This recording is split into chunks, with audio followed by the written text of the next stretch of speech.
Сабырлық және нәпсіге көмектесуден бас тарту. Сабыр етудің мәні. Сабыр, шыдамдылық, қиындықтарға төзе білу, шағымданбау, нәпсінің түрлі құмарлығынан сақтану, ашуды жеңу, батылдық және жомарттық. Зуннун әл-Мисри Құдүсі рух былай дейді: сабыр шариғатқа қарсы келмеу, басыңа қиыншылық түскенде салмақтылық таныту, сондай-ақ кедейлікке тап болғанда молшылықта жүргендей болу және тек Алладан ғана жәрдем сұрау. Сабырлықтың белгісі бақытсыздық кезінде өз жағдайыңды бақылауда ұстау және достарының алдында өзіңді ұстай білу. Сондай-ақ сабырдың көрінісі жақсылық пен жамандықты қабылдауда ешқандай айырмашылықтың болмауы деп айтылады. Сабырлықтың қадірі және сауабы. Алла тағала сабыр етушілерді ерекше айтып, оларға өз нығметінен үлкен сауап берген. Жаратушы расында сабыр етушілерге сансыз сауап бар. Зүмәр сүресі 10-шы аят. Алла тағала пайғамбарымызға саллаллаху алейхи уассалам әдемі сабыр ет, Мағариж сүресі 5-ші аят деп бұйырды. Әдемі сабырдың көрінісі бақытсыздыққа ұшыраған адамның жұрттың арасында өзін әдеттегідей ұстауы, яғни оның басына түскен бақытсыздыққа байланысты ішкі уайымын көрсетпеуге тырысуы. Алла тағала мүминдерге нәпсімен күресуде, сондай-ақ адамдармен қарым-қатынаста сабырлық танытуды бұйырды. Ей мүминдер, сабыр етіңдер. Бұл істе өзгелерден озық болыңдар және жүректеріңді маған құлшылыққа байлаңдар. Әл-Имран сүресі 200-ші аят. Бұл ретте Алла тағала сабыр ет, сабырың Алланың жәрдемімен ғана мүмкін болады деп, Алла қолдау көрсетпесе, құл сабыр ете алмайтынын айтқан. Сабырдың барлық құндылығын Алла елшісі саллаллаху алейхи уассалам баяндап берді. Сабыр иманның жартысы, ал шынайы білім мен сенім иманның барлығы. Сондай-ақ ол саллаллаху алейхи уассалам қиыншылыққа сабырлық танытып, Алла тағаладан сауап үміт ету, құл азат етуден де артық дейді. Пайғамбарымыз саллаллаху алейхи уассалам сабырмен Раббысына жалбарыну мұсылманның қандай күшті қаруы дейді. Алла елшісі саллаллаху алейхи уассалам Алла тағалаға ғибадаттардың ең құндысы басына түскен қиыншылықтан кейін жеңілдікке үміттену дейді. Сахаба Али ибн Абу Талиб радиаллаху ан денеде бас қандай болса, иманда сабыр сондай дейді. Сабырлық туралы тамаша сөздер. Сабырлық танытудың мәні және құндылығын түсіндіретін діндар ғалымдардан бізге мынадай сөздер жетті. Солардың кейбірі мынадай. Жүнайд әл-Бағдади Құдүсі рух: сабыр титтейде наразылық танытпай, қиыншылықтардың ащы дәмін тату дейді. Имам Атаилlah Құдүсі рух: сабырлық қиыншылық кезіндегі жақсы мінез-құлықтың көрінісі дейді. Сондай-ақ сабыр тыныштық кезінде де, қиыншылықта да өзін ұстай білу деп айтылады. Әл-Хауас Құдүсі рух: сабыр Құран мен сүннетті орындаудағы табандылық деп айтты. Али ибн Абу Талиб радиаллаху ан сабыр сүрінбейтін мініс жануары дейді. Сабырдың түрлері. Сабырдың көптеген түрлері бар. Нәпсіге қатысты сабырлық.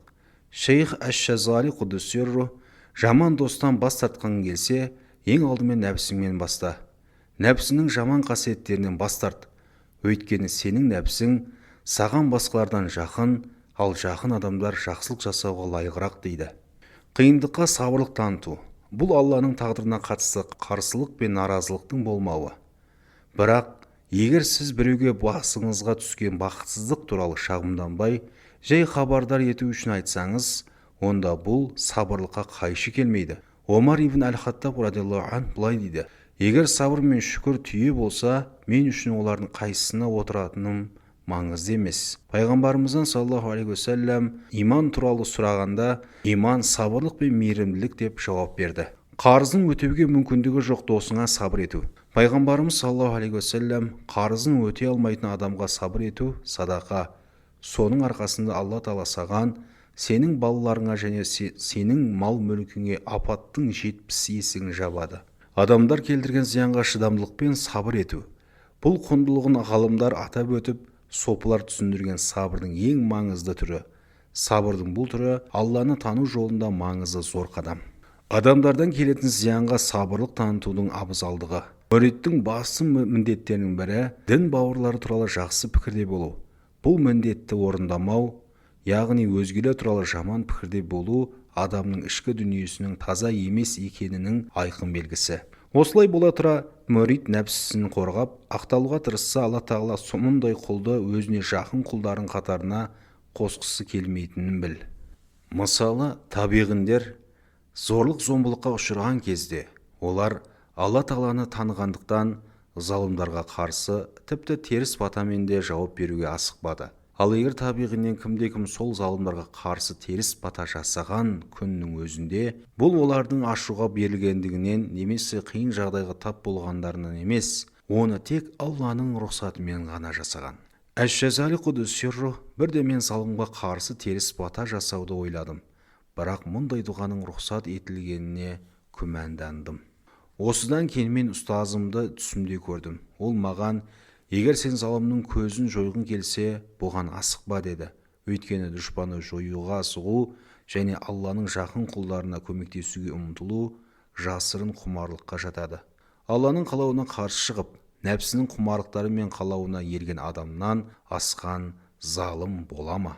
Егер мүрид нәпсісін қорғауға тырысып, оның айтқанына көнсе, ол топырақпен бірдей болғаны, яғни құл нәпсісін қолдап қорғаған кезде рухани күйреуге ұшырайды, ал нәпсісінің разы қылған адам ап-ашық шығынға ұшырайды.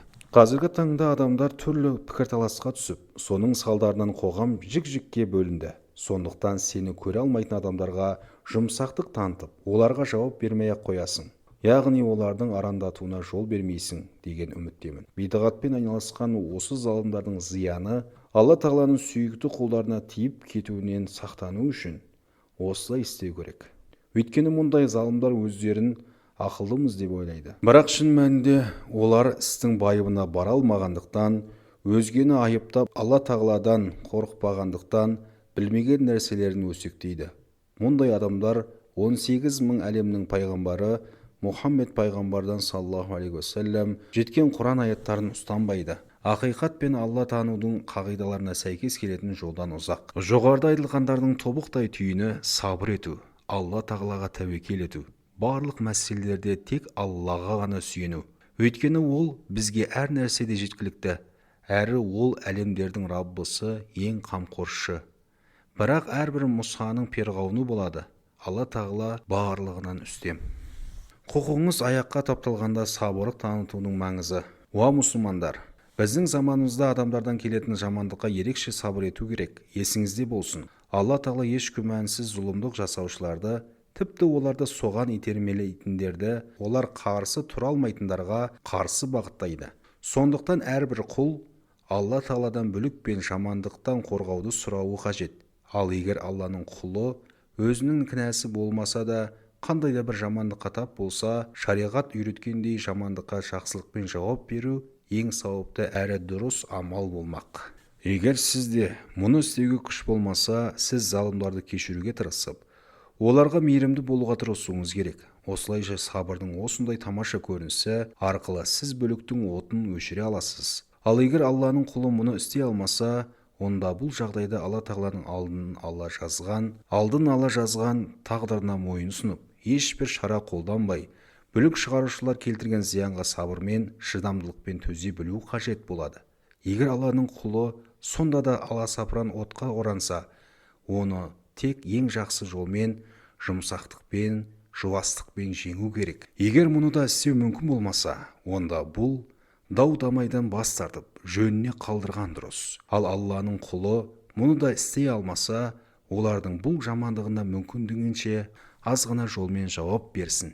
Жаратушы оның дұғасын қабыл етіп, тағдырын жеңілдеткенше, Алла тағала залымдардың зиянынан сақтай көр. Алла тағалаға залымдардың зиянынан сақтай көр деп қайта-қайта дұға етсін. Жоғарыда аталған барлық әдептердің осылайша сақталуын шариғат бізден талап етеді.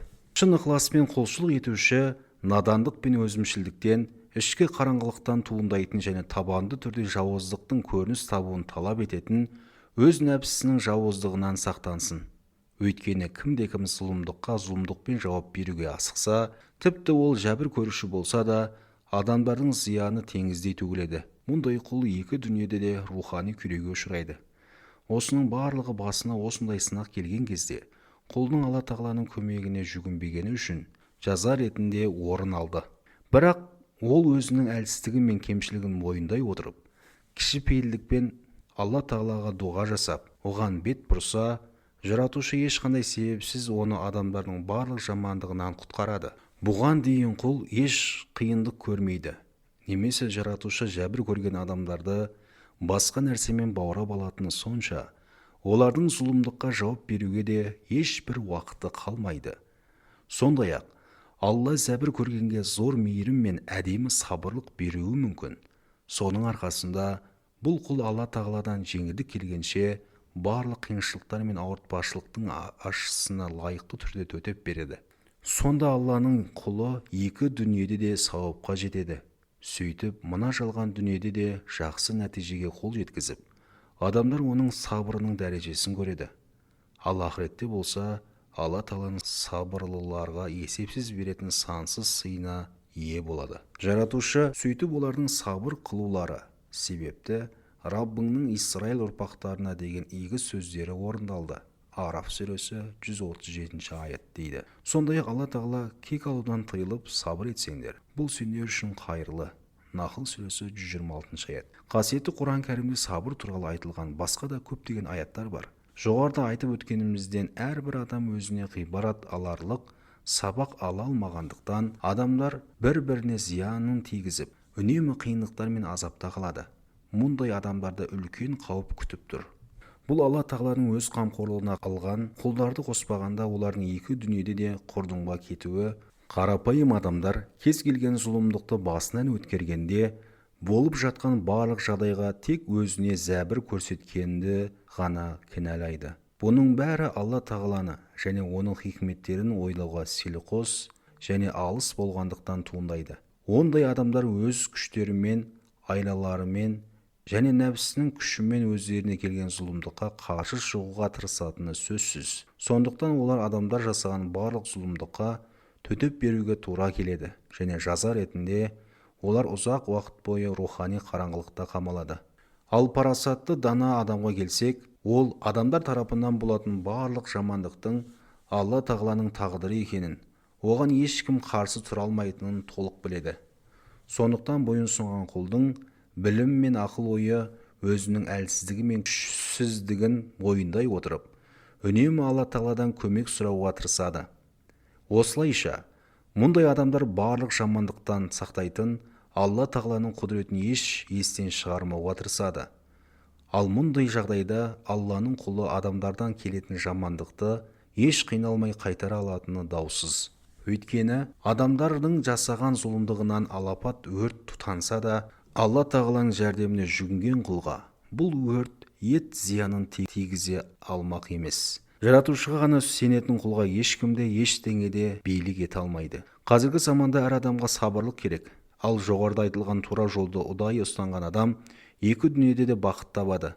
Ал кім бұл жолдан тайса, Алла тағаланың әмірімен нәпсінің қолына түседі. Осыдан кейін мұндай адам өзінің күші мен айласына сеніп, адамдардан келген зұлымдыққа қарсы төтеп бере бастайды. Нәтижесінде ол осы дүниеде де, мәңгілік әлемде де құрдымға кетеді. Сондықтан адамдар саған қандай да бір жамандығын тигізбей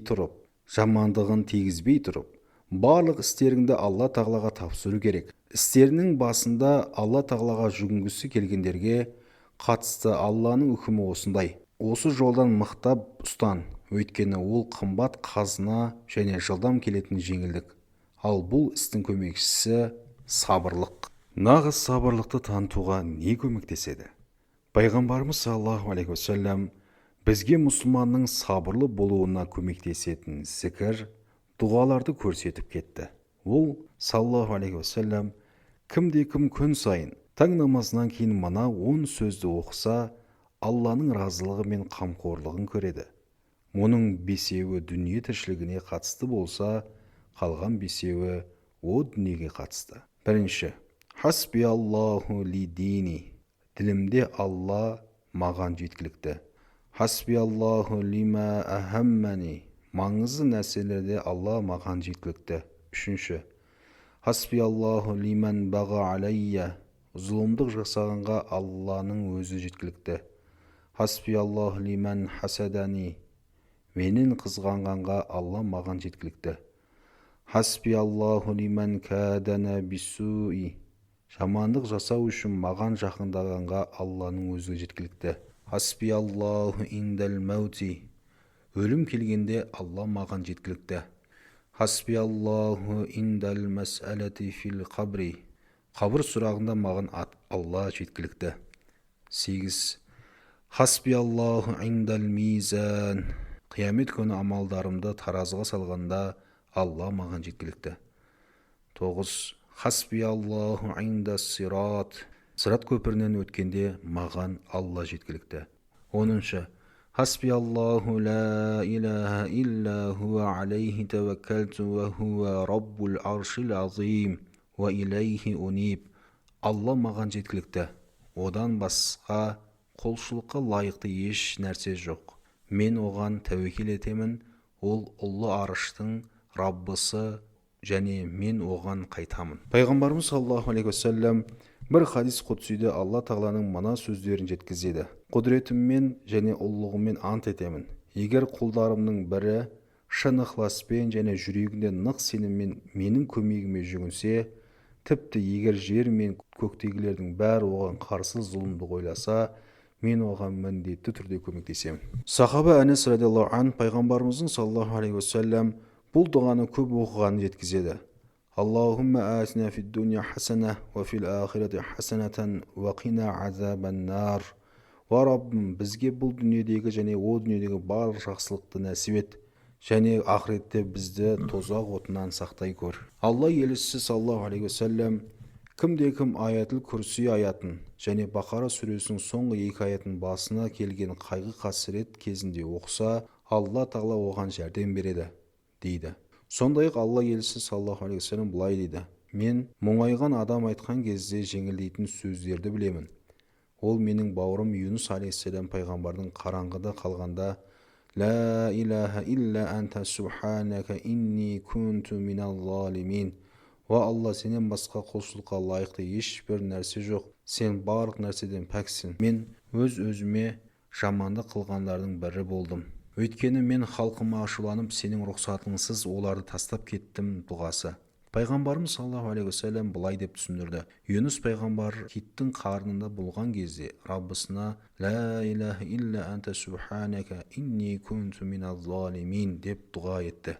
Қандай да мұқтаждығы бар бір мұсылман осы дұға арқылы Аллаға жалбарынса, ұлы жаратушы оған міндетті түрде жауап береді. Үкім Алладан. Барлық істер тек Алла тағаланың құдіретінде және барлық адамдар ол қалағандай қозғалатын денелер мен бейнелер ғана. Бұл ақиқатты түсінген адам өзіне біреуден зиян келгенде ашуланбайды. Өйткені ол барлық нәрсенің шынайы жаратушысы тек Алла тағала екенін біледі. Діндар ғалымдардың ұлық ұстазы Кутуб Шейх Абдуллах Аш-Шарани Құдуссирру Әл-Минан Әл-Кубра атты кітабында былай деп жазады: Алла тағала маған жақсылық берді. Мен оған зиян тигізген адамды кінәламай немесе оған дәл сондай зұлымдықпен жауап бермей, оны ақтап алу үшін асығамын. Өйткені Алла тағаланың қалауынсыз және мен осыған сәйкес күнә жасамағанымда ешкім маған сөзбен де іспен де зиян тигізе алмайтынын білемін. Яғни менің назарым адамдардың қалауына емес, илахи қалауға, Алла тағаланың тағдырына шоғырланған. Болып жатқан оқиғаға осындай көзбен қарайтын адам өзіне зиян келтірген адамға ешқашан ренжімейді де, ашуланбайды да. Өйткені Алла тағаланың тағдырына ашулану мүмкін емес. Жамандық жасаған адамдарға тіпті реніш сезімінің болмауы дегенге келсек, бұл барлық нәрсенің қозғалыста, тыныштықта Алланың қалауымен екенін түсінуде жатыр. Яғни жамандық жасайтын адамдар бір-бірін ұрған қамшы сияқты. Парасатты адам бұл соққыны қамшыдан көрмейді, қамшыны қолданып, ұрып жатқанынан соққы келгенін түсінеді. Ал Алла тағаланың пешенеге жазған тағдырына ашуланбау дегенге келер болсақ, бұл болып жатқан жағдай ананың баласына жақындығы мен мейірімінен де, қолына жақын әрі мейірімді Алланың жазған тағдыр екеніне толық сенімнен туындайды. Бұдан кез келген зұлымдық жасаған адамға деген өшпенділік барлық әрекеттерді адам жасайды деп ойлайтын адамның ғана басында болатыны белгілі болды. Күнәға батып, жұрт алдында масқара болған құлдың істеген күнәсіне өкініп, өкініштен өзегі қалай өртенетінін ойлап көріңізші. Ал егер ол дүниеге келмей тұрып, бұл істі Алла Тағала оған алдын ала маңдайына жазып қойғанына сенімді болса, оның жүрегінде ауыртпалық сәл де болсын жеңілдеп қалар еді. Екі дүниеде де бір ғана әмірші Алла Тағала екенін түсінген адам да жетістікке жетеді. Ондай адам басынан өткен барлық нәрседен ләззат алады. Бұл тозақ періштелерінің қиямет күніндегі жағдайына ұқсас. Өйткені барлық күнәһарлардан перделер алынып, жасағандар жұртқа жария болған кезде, олардың ешқайсысы бастарына келген қандай да бір қиыншылықты тозақ періштелерінен көрмейді, және оларды сол үшін айыптамайды. Демек, бұл өмірде амалдың жаратылуы Алла Тағаладан басқа ешкімге тән емес. Алланың құлы періштелердің өздеріне бұйырылғанын ғана істеп жатқанын көреді. Діндар, тақуа адам бұл өмірде өзіне зұлымдық жасаған әрбір адамды Алла Тағаланың алдын ала жазған тағдырына сай әрекет етуші ретінде көреді. Яғни, Алла Тағаланың құлына сол істі жүктегеннен тыс, Алланың құлы ешқашан адамдарға артық зорлық, зомбылық көрсетпейді. Сондай-ақ имам әш-Шаърани Құдсир былай дейді. Алла Тағаланың маған берген нығметтерінің бірі, көп адамдардың жасағаны сияқты сөзіммен немесе әрекетімен маған зиян тигізгендерге қулық ойлап, жүрегімді шаршатпаймын. Кейбіреулер бұдан тіпті түнде ұйықтай алмайды. Жауынан кек алу үшін қандай да бір айла ойлап табуға тырысады. Ей мұсылмандар, өтірік куәлік пен жала жабуды айтпағанның өзінде бір ғалымның немесе салих адамның жасай алатын ең жаман әрекеті кек қайтару. Сондай-ақ біреудің кемшілігін әшкерелеу екені сендерге құпия емес. Расында Алла Тағаланың құлдарын кемшіліктерін көреді, бірақ жасырады. Алла Тағала осындай амалды жасайтын, яғни өзгенің кемшілігін жасыратын құлдарын жақсы көреді. Кемшіліктерді жасырумен қатар, мұсылман әдебі болып саналатын тағы бір нәрсе дұшпанның іс-әрекетіне жұмсақтық таныту. Алла Тағаладан әлгі адам үшін кешірім сұрау болып табылады. Әли әл-Хауас Құдсир былай дейді. Егер біреу саған жамандық жасаса, немесе адамдардың көзінше масқара қылса, бұл күнәларыңды еске түсіру үшін Алла Тағаланың ескертуі екенін біл. Шын жүректен өкініп, қателіктерің мен бағынбаушылықтарыңа тәубе ет, саған зұлымдық қылғаныңды айыптаудан сақтан. Ей мұсылмандар, егер сендер Алладан алыстамағандарыңда, ол сендерге ешкімді жібермес еді. Өйткені кімде-кім Алла Тағалаға жақын болса және оның көріп тұрғанын білсе, жындар мен адамдардың ешқайсысы оған зиян тигізе алмас еді. Сондай-ақ имам әш-Шаърани Құдсир былай деп жазады. Алла Тағаланың маған берген нығметтерінің бірі, егер біреу маған зұлымдық жасаса, мен Алла Тағаланың тағдырына шағымданбай, бұл үшін тек өзімді кінәлаймын. Бұдан күнәларымыз себебінен болмаса, бізге ешбір залым, зұлымдық жасай алмайтыны белгілі болады. Ал бұл шын мәнінде біздің іс-әрекеттеріміздің жазасы, бізге жасалған зұлымдық емес. Егер жүрегіміздің перделері ашылса, бұл дүниедегі зұлымдық жасаушыларды тозақтың азаптаушы періштелердің жағдайындай көретін едік. Дегенмен, бұл дүниеде бізге зорлық, зомбылық жасағандардың істерін өздеріне жатқызамыз. Яғни солар жасады дейміз. Өйткені бұл дүниеде жасаған ісіне жауапкершілік әркімге жүктелген. Ал о дүниеде жауапкершілік мәселесі болмағандықтан жасалған зұлымдықты періштелер жасады дей алмаймыз. Қиындықтан алыс жәбірленуді қаламайтын адам азап келетін қақпаны жауып алсын. Бұған барлық күнәлі істерден бас тарту арқылы қол жеткізе алады. Діндар ғалымдар, ақылды адам құдықты жаман судан тазартқысы келсе, алдымен су ағып келетін арықты жабуы керек. Әйтпесе, арықтан дәл сондай мөлшердегі лас су аға береді. Ендеше, зұлымдыққа ұшырадым деп шағымданған адам үшін жиі дұға жасап, тәубе етуден артық ем жоқ. Ал Раббысының ашуын келтірген адам үшін истиғфардан артық ем жоқ. Жоғарыда айтылғандардың күнәға батқан адамның менің бұған еш қатысым жоқ, бұл мен дүниеге келмей тұрып маңдайыма жазылып қойған деген сөздері Алла Тағалаға деген әдепсіздіктің көрінісі екені белгілі болды. Өйткені бұл сөздерде өз күнәсін мойындамау, нәпсісін ақтап алу үшін сылтау іздеу бар. Имам әш-Шаърани Құдсир былай дейді. Маған зиян келтіргенге, зұлымдық қылғанға қарсы шықпау, оған дәл солай жауап қайырмау мен үшін Алла Тағаладан келген бір жақсылық деп есептеймін. Осында жағдайға тап болған кезде мен өз нәпсімді айыптап, жаратушыдан кешірім сұрай бастаймын. Алла Тағалаға тәубе етіп, оған бет бұрып, Алла Тағаланың құзырында тұрмын деп ойлаймын. Сонда Алла құлдарының маған не істегенін көреді. Кімде-кім болып жатқан жағдайға осылай қараса, барлық жындар мен адамдардың зұлымдығына сабырлықпен төзе алар еді. Сондай-ақ жүрегі Аллаға байланған пендеге ешбір адам зиян тигізе алмайтынын білемін. Жаратушы Алла тағаланы құл ұмытқанда ғана Алла оған зұлымдық қылатын адамды жібереді. Сондықтан дін ғалымдары, адамдар саған зиян тигізе бастағанда Раббыларың Аллаға бет бұрыңдар.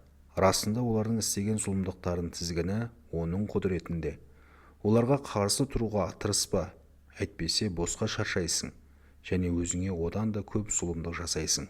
Зұлымдықтың көбеюі қияметтің белгісі. Пайғамбарымыз саллаллаху алейхи уассалам ақыр заманның жақындауының бір белгісі зұлымдықтың көбеюі және адамдар арасында зорлық-зомбылықтың таралуы деп айтқан. Сондықтан сахабалар өсиет сұрағанда Пайғамбарымыз саллаллаху алейхи уассалам оларға өсиет еткендей сабыр ету керек. Алла елшісі саллаллаху алейхи уассалам ақыр заманның белгілері бар деді. Сахабалардың бірі: "Уа Алланың елшісі саллаллаху алейхи уассалам, оның белгілері қандай?" деп сұрады. Ол мешіттерде күнәһарлардың дауыстарының көтерілуі және залымдардың, адасқан адамдардың шыншылдарды жеңіп шығуы деп жауап берді. Сонда бәдәуилердің бірі: "Уа Алланың елшісі саллаллаху алейхи уассалам, мұндай жағдайда маған не істеуді бұйырасың?" деп сұрады. Пайғамбарымыз саллаллаху алейхи уассалам: "Жаман істерден ұзақ тұр, ақиқатты ұстан және үйіңде отыр" деп жауап берді. Тағы бір риуаятта бір кісі пайғамбардан саллаллаху алейхи уассалам: "Уа Алланың елшісі саллаллаху алейхи уассалам, бізден өз құқықтарын орындауын талап ететін және біздің құқығымызды аяқ асты қылатын адамдар бізді басқарса, сен бізге не істеуді бұйырасың?" Пайғамбарымыз саллаллаху алейхи уассалам: "Оларды тыңдаңдар және оларға бағыныңдар. Расында олар әділетті болуға міндетті. Әйтпесе бұл үшін олар күнә арқалайды. Ал сендер оларды тыңдап, оларды мойынсұнуға міндеттесеңдер, айтқандарын орындаған кезде Алла тағаладан үлкен сауап аласыңдар. Олар сізден бір нәрсені орындауды талап етсе, әділетсіз болса да орындаңдар және олардың сендерге қатысты міндеттерін орындауын талап етіңдер. Егер олар сендердің құқықтарыңды аяқ асты қылса, олармен соғыспаңдар. Сендерден сұрағандарының орнына Алладан сауап сұраңдар. Олар істегендері үшін жазасын алады, ал сендер жасағандарың үшін сауап аласыңдар." Пайғамбарымыз саллаллаху алейхи уассалам былай деп ескертеді: "Сендер жақсылықты да жасайтын, шариғатқа сай келмейтін амалдарды жасайтын басшылар басқарады. Кімде-кім олардың жаман істерін қабылдамаса, олар үшін күнә жазылмайды. Жүрекпен іштей олардың жамандығына наразы болған адам да құтылады. Бірақ олардың мінез-құлқына риза болып, олардың жасағандарына және оларға ергендер олардың күнәларына ортақ болады. Сахабалар: "Олармен соғыспаймыз ба?" деп сұрады. Соңында пайғамбарымыз саллаллаху алейхи уассалам: "Жоқ, олар намаз оқып тұрғанша олармен соғыса алмайсыңдар" деді. Бұл хадисте пайғамбарымыз саллаллаху алейхи уассалам ақыр заманға жақын заманның билеушілері туралы хабардар еткен. Олардың кейбірі істері жақсы, кейбіреулері жаман болады. Кімде-кім олардың шариғатқа сай келмейтін жаман істерін айтып, теріске шығарса, ол екіжүзділіктен тазарады.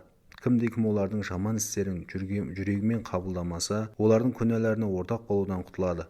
Ал олардың зұлымдығына риза болып, лайықсыз істерде солардың соңынан ергендер күнә мен азапта оларға ортақ болады. Сондай-ақ Алла елшісі саллаллаху алейхи уассалам ақыр заман жақындаған сәтте жүзі адам болғанымен жүрегі шайтани адамдар пайда болады. Олар адамдардың қанын төккен жауыз қасқыр сияқты, жүректері мейірімнен де ада болады.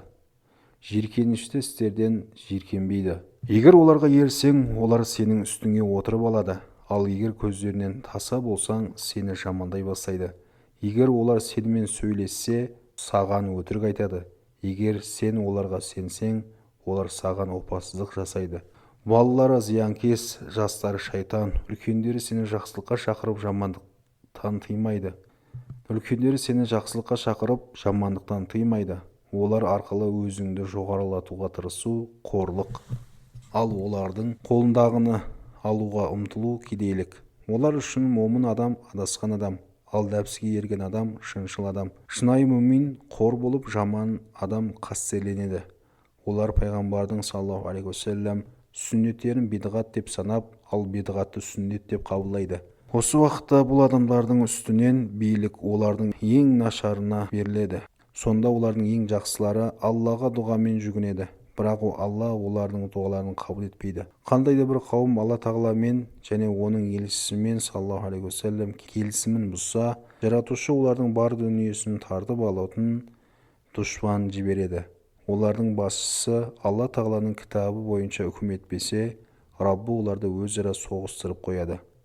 Раббымыз, пайғамбарымыз саллаллаху алейхи уассалам кімде-кім тозақтан құтылып, жәннатқа кіргісі келсе, Аллаға және қиямет күніне иман келтіре отырып, өлімге дайындалсын. Өзіне қалай қарым-қатынас жасалғанын қаласа, адамдармен сондай қарым-қатынаста болсын. Адам өмірден иманмен кете ме, жоқ па білмейді. Өмірдің соңы қалай боларында Алла біледі.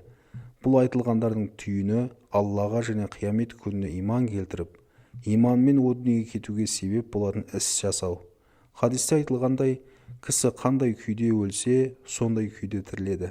Демек, құл Алла тағала туралы жақсы пікірде болуы керек. Адамдардың берген шапасына төзіп, өзіне қалай қарым-қатынас жасалғанын қаласа, өзі де олармен сондай қарым-қатынаста болуы керек. Пайғамбарымыз саллаллаху алейхи уассалам барлық адамдар Алланың қамқорлығында. Аллаға олардың ең сүйіктісі, өз қамқорлығындағы адамдарға ең пайдалысы деп айтқандай, адамдарға жақсылық жасаған дұрыс. Пайғамбар саллаллаху алейхи уассалам мұндай адамға тозақтан құтылып жәннатқа кіретініне кепілдік береді. Сондай-ақ пайғамбарымыз саллаллаху алейхи уассалам екі үлкен топ бір-бірімен соғыспайынша қиямет болмайды. Олардың арасында үлкен соғыс болады. Әр тарап бір нәрсеге, яғни исламға шақырады және әр тарап өзінің дұрыс екенін айтады. Сондай-ақ өздерін пайғамбар дейтін 30-ға жуық дәджжал шықпайынша, ақиқат дін білімі жойылмайынша, жер сілкінісі көбеймейінше, уақыт жылдам өтпейінше, бүлік көбеймейінше, тәртіпсіздік, кісі өлтіру белең алмайынша қиямет болмайды. Кісінің байлығы артып, оны зекет пен садақа ретінде беретін адам таппай, тіпті егер тапса да ол адам оның маған қажеті жоқ демейінше, адамдар көп қабатты үйлер салуда жарыспайынша, біреу бейтінің жанынан өтіп бара жатып, мен сенің орнында болсам ғой демейінше қиямет болмайды дейді. Ізгілік қиындықты сабырмен көтере білуде. Екі жүзді адам көп шағымданатын, басқаларға пайдасы тимейтін, көп дауласатын адам. Бұрынғы өткен ізгілер өз шәкірттеріне адамдардан келетін зиянға сабырлықпен төтеп беруді өсиет еткен. Олардың бір шәкіртіне маса мен шаянның шаққанына шыдамды бол, сонда басқалардың зиянына төзесің, дейді. Бірде ол маса өлтіріп жатқан мүритті көріп оған былай дейді: сен масаның шаққанына шыдай алмай, ашуланып оны өлтіресің де, Аллаға жақын адамдардың жолын ұстануға қалайша ұмтылмақсың. Бір шейх: мүриттің ең жақсы мінезі мұсылман бауырларына құрмет көрсету, оларға қарайласу және артық киім-кешегі, азығы мен ақшасының болмауы дейді. Ауырып жатқан Салих әш-Шиблиге құдси рух бір топ адам келеді. Ол: сендер кімсіңдер деп сұрайды. Олар: сізді жақсы көретін адамдармыз деп жауап береді. Сонда ол әлгі адамдарға тас лақтырғанда келгендер тым тырақай қаша бастайды. Сонда әш-Шибли құдси рух: ей өтірікшілер, егер мені жақсы көрсеңдер, менен келген зиянға сабыр етер едіңдер, дейді. Тақуалардың бірі: егер дүниелік бір нәрсе үшін ашуланбау қолыңнан келсе, онда солай істе, дейді.